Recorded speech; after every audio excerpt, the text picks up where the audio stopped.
मैं हूं रूबा अरूज और आप लोग देख रहे हैं नियो डिजिटल। नाज़रीन, अगर हम आपको कहें कि आज हम आपको आर्मी चीफ का घर दिखाने वाले हैं तो यकीनन आप यकीन नहीं करेंगे, लेकिन हम वाकईतन आर्मी चीफ के घर पर मौजूद हैं। लेकिन ये मौजूदा आर्मी चीफ नहीं बल्कि महाराजा रंजीत सिंह के दौर के जर्नैल का घर है। तो आइए देखते हैं कि आज ये महाराजा रंजीत सिंह के जर्नैल का घर या हवेली किस कंडीशन में है।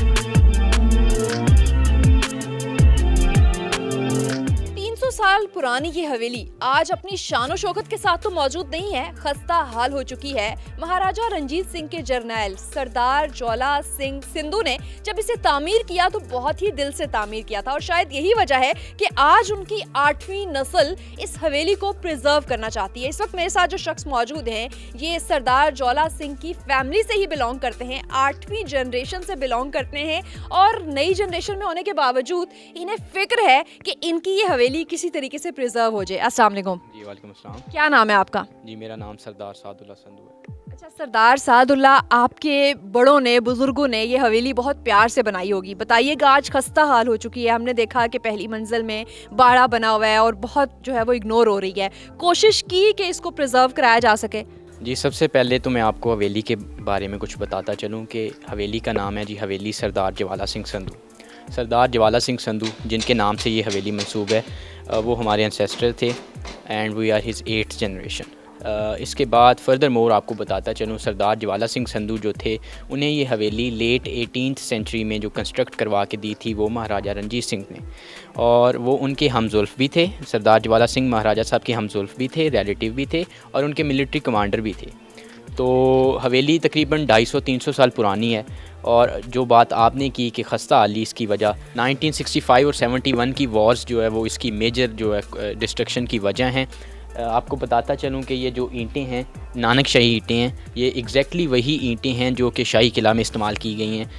काफ़ी मौसमों का बदलाव देखा इन्होंने, बारिशें देखी और बिलखसूस जंगें देखी हैं। तो इधर आप इसकी तबाही की भी देख सकते हैं कि जो है इनकी छतें वो उखेड़ के ले गए 1965 और 71 की वॉर में, और बाकी आप सब देख सकते हैं कि किस तरह इसकी जो है डिस्ट्रक्शन की गई है इन वॉर्स में। अच्छा, इसका कितना रकबा कितना है और अभी तक कितनी हवेली जो है वो बची हुई है, क्योंकि ज़्यादातर हिस्से पे तो कब्जा हो गया हुआ है। जी एग्जैक्टली अब जो इसका इनर बाउंड्री रकबा है वो तकरीबन 4 कनाल है। ओवरऑल आप बात करें तो 6 से 8 कनाल तक जो है ये हवेली वो उतने रकबे पे मुहित है। और जो कब्जा कितना हो गया हुआ है, और आपने कभी वॉल्ड सिटी से बात की?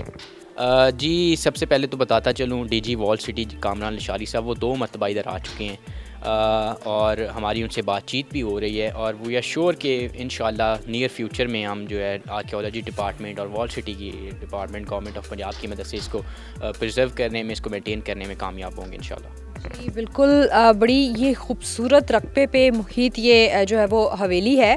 और इसकी अगर आप देखें तर्ज़ तामीर स्पेशली, तो ये वाकई जो शाही किले का मुग़ल तर्ज़ तामीर था, जो आपको मुग़ल दौर की इमारत बनी हुई नज़र आएंगी, वही एग्जैक्ट तर्ज़ तामीर है। ये वही तर्ज़ तामीर है जिसमें ईंट दालों का और मुख्तलिफ़ चीज़ों का ख़मीर तैयार किया जाता था और फिर एक विदाउट एनी मशीनरी हाथ से ये सारा काम हुआ है। और ये इमारतें इतनी जो है वो ताकतवर और मजबूत होती थी कि मौसम की जो तब्दीलियां थी वो इनको कुछ नहीं कह पाती थी। लेकिन अनफॉर्चुनेटली जंगों का सामना जो है वो ये इमारतें करने के बावजूद अपनी खस्ता हाली के साथ तो मौजूद है, लेकिन आर्कियोलॉजी और वॉल सिटी की नज़रों से ओझल ज़रूर हैं, क्योंकि शायद शहर से ज़्यादा फासले पर होने की वजह से इनके प्रिजर्वेशन के लिए कोई प्लान उनकी नज़र में नहीं आ सका।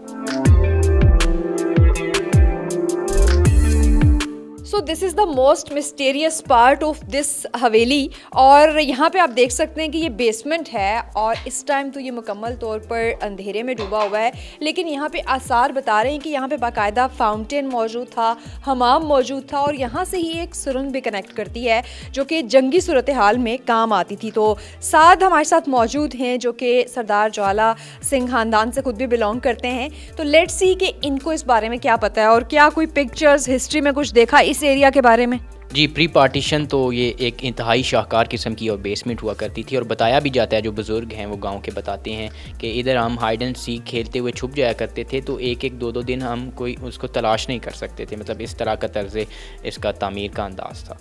अच्छा, यहाँ पे एक सुरंग भी आप बता रहे हैं, वो क्या सीन है? जी बिल्कुल, ये यही बेसमेंट का वो रास्ता है जो कि गोल्डन टेम्पल और सरदारों की ज़मीनों तक आगे जो लिंक करता है। तो अब तो खैर पार्टीशन के बाद वो दोनों ही तरफ से बंद हो चुका है। अच्छा, गोल्डन टेम्पल के साथ लिंक कर रहा था ये? जी, गोल्डन टेम्पल अमृतसर के साथ लिंक कर रहा था। उसके अलावा सरदारों की ज़मीनें और मुग़ल आर्किटेक्ट के साथ भी इसका लिंक था। क्या बात है। जो हम सुनते थे कि ये ज़ेर ज़मीन सुरंगें होती थी और स्पेशली अगर जंगी सूरत हाल हो जाती है तो जो शाही ख़ानदान होता था, मुग़ल ख़ानदान होता था, यहाँ पे भी एक सुरंग का ही कनेक्शन टाइप लग रहा है, या फिर जो है वो ये आतिशदान है। लेकिन यहाँ पे एग्जैक्टली एक ऐसा एरिया मौजूद है जो कि सुरंग का पता देता है। फ़िलहाल तो ये बंद है, लेकिन ये कनेक्ट करता है according to history by this family कि ये आपको अमृतसर तक लेके जाता था मुख्तलिफ इमारतों में। इवन गोल्डन टेम्पल का जिक्र हुआ है, तो यकीनन रंजीत सिंह के दौर में और उसके ख़ास जर्नैल का ये जो एरिया है, ये जो बेसमेंट है, ये बहुत ही राजों के साथ जो है वो अपने राज जो है वो अपने अंदर ही दफना के अब मादूम हो चुका है। लेकिन अगर आर्कियोलॉजिकल साइट्स पे काम करने वाले इस पे थोड़ा सा काम करें तो आई एम वेरी श्योर कि यहाँ से मज़ीद जो है वो चीज़ें अफशा हो सकती हैं। ये जी बेसमेंट का एरिया हमने आपको विज़िट कराया और ये काफ़ी जो है वो एक मिस्टीरियस सा लग रहा था। और यहाँ पे अगर हम आपको दिखाएं तो ये जो लाल पत्थर आपको नज़र आ रहा है, ये मुग़ल तर्ज़ तामीर में महज सिर्फ 3 या 4 जगहों पे इस्तेमाल हुआ है। और यहाँ के ही जो मकीन हैं वो बताते हैं कि जब जंगें हुई तो यहाँ से लाल पत्थर, सफ़ेद पत्थर, छत्तें और कीमती पत्थर जो है वो उतार लिए गए। और सिर्फ यही नहीं, इस इमारत को भी खासा नुकसान पहुँचाया गया।